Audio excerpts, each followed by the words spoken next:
Okay, we are now recording, and I want to welcome Ashley, and Kirsten, and Sherry. Thank you for coming. It was not required that you come, but if you wanted to see what this looked like. Now, I do a lot of these in my online classes. I like to do these short little introductions. I like to do a midweek check. Sometimes I throw things in. One of these also if people are having a problem. So welcome to week 2. And now I'm going to be going over the key concepts. And we're going to go over them very, very quickly. Now, if you look behind me, you'll see this is the IDC at Westminster campus. People might be coming and going. I just had somebody come in. He can come and wave if he feels like it, but I don't think he's going to walk up to the front of the room. But anyway, we'll go ahead and get started. Now, I'm going to go ahead and share my screen. Okay. You should be able to see my screen now. Give me a thumbs up if you can see my screen. Thumbs up. Beautiful. Okay, let me go into present mode. Okay, so what we're going to be going over this week are just basically 3 concepts that we want you to relate to online learning. Now, you'll be doing a lot of practical and applied things also, but the 3 concepts are metacognition, social constructivism, and connectivism. And now, the reason why we're doing that is because you're going into an entirely different domain.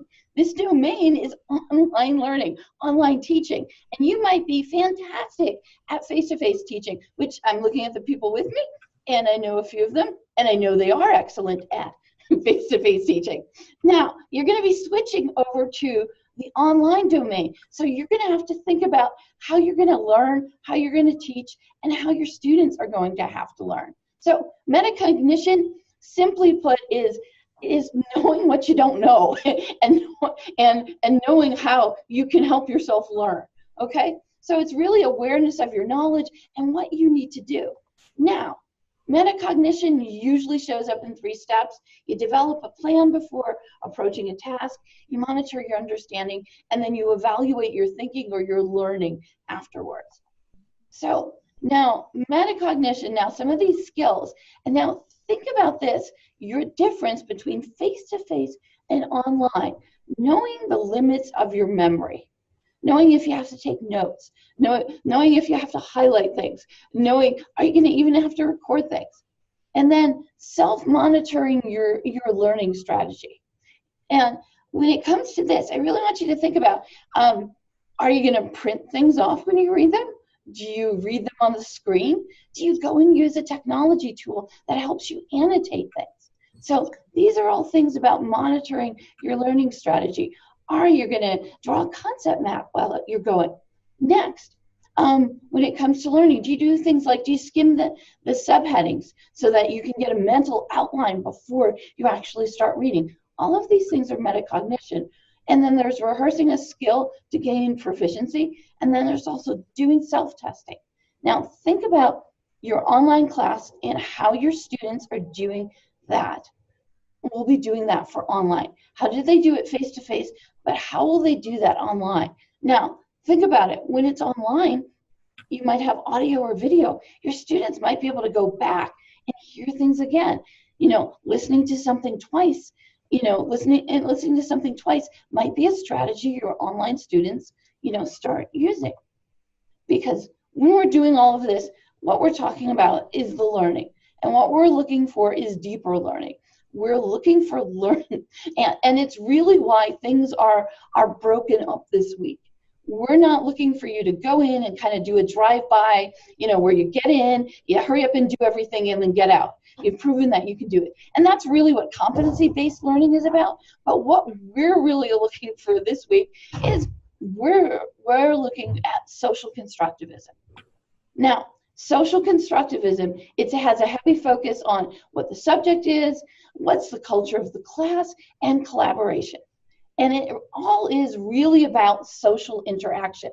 Now, the thing of it is, we have a group of expert teachers and experts in content that are taking the class today. They're taking the class through the next 4 weeks.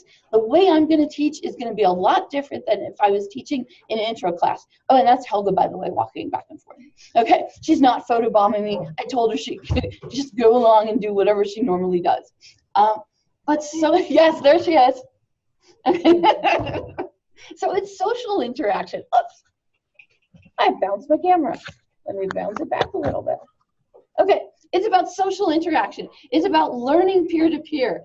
Okay, as an instructor, here's what I'm going to do. I'm going to give you things to do in discussions. You're going to jump in and you're going to start discussing. Now, if the conversation is going wonderful, I'm not going to jump that much, just like I wouldn't in a face-to-face class. In a face-to-face class, if the discussion was going great, I'm going, oh, this is wonderful. Okay, what I'm going to be doing in the text-based discussion is I'm going to be doing formative assessment. I'm going to be going in and reading, and I'm going to be saying, hey, is everybody getting this right? If somebody, if somebody is going way off on a tangent, I'm going to go, oh, okay, can you bring it back? If somebody, is getting something wrong, I'm going to mention it, okay? But that's really about the more knowledgeable other. In social constructivism, the more knowledgeable other just kind of stays out there and jumps in whenever the learning for the students has stopped, because their knowledge and problem solving has stopped. So I would be jumping in, helping, and then letting the discussion continue to happen. The other thing about social constructivism is performance of authentic tasks. That's why this week I'm going to ask you to put up an image in the discussions.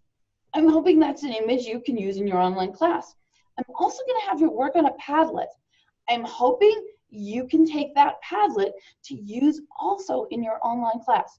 So with social constructivism, lots of social interaction, lots of back and forth, okay, and then the performance of authentic tasks. In really social constructivism, it's about the community. And you, as an instructor, of course, make decisions on what pedagogy you're going to use or what teaching style you're going to use. But for this week, when I am with a group of adults who are experts and expert students and actually expert instructors, I'm going with social constructivism. Now, this last one is one you might already be kind of doing in your classroom, and all of these might be things you're already doing in your classroom, but maybe you're just not calling them out. This one is connectivism. Now, connectivism is actually a theory of learning for the internet. And I know there's a lot of words here. Only pay attention to the highlighted ones, and I am putting these slides up. But here's the thing. Connectivism is a pedagogy and a learning theory that looks at learners who might be learning from, who might have jobs in a variety of different fields, and they could be unrelated. How do they take that knowledge, and how do they take how they've learned to learn and take it to other settings? It also deals with informal learning. Informal learning meaning going on the internet and searching for something and knowing which ones are good and which ones are bad.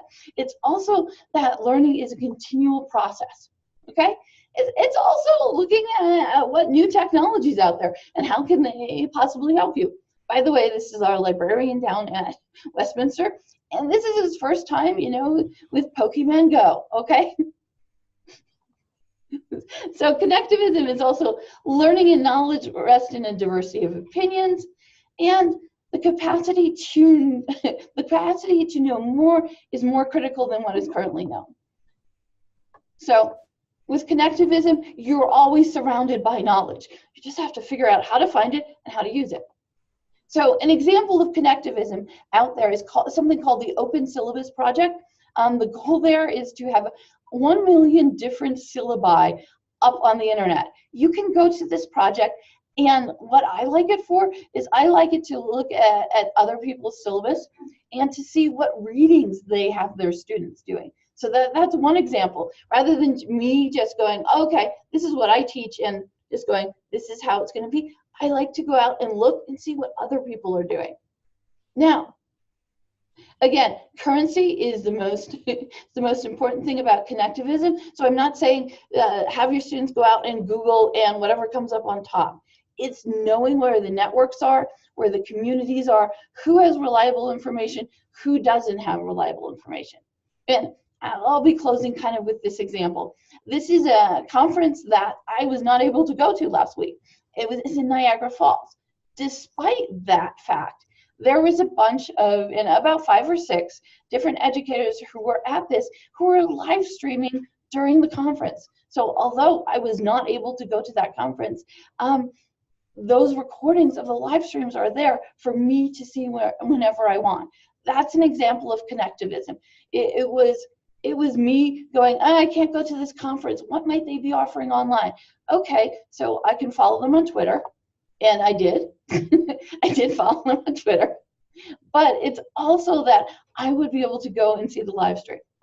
So what we're going to be closing with is, depending on your field, what the answer, well, there's a right answer now, it may be the wrong answer tomorrow. And I know some people's content, that it never changes. Other people's, it might. And teaching your students how that they can actually go outside the LMS to go look for things. But when they're looking for things, they should also put their critical thinking skills in there. Now, the big example I'm going to put here is Pluto. Okay, my question for you as we're about to close. Is Pluto a planet or not a planet? What does everybody say? It was, wasn't. And I have some people muted. So Sherry, you're muted, but thumbs up or thumbs down? Oh, she's going, okay. What do you say, Ashley? I heard it's a planet again, but. Screen, so we can't see her on screen, but yeah, I'm going to let the rest of the class think about it. Yeah, I'm like this.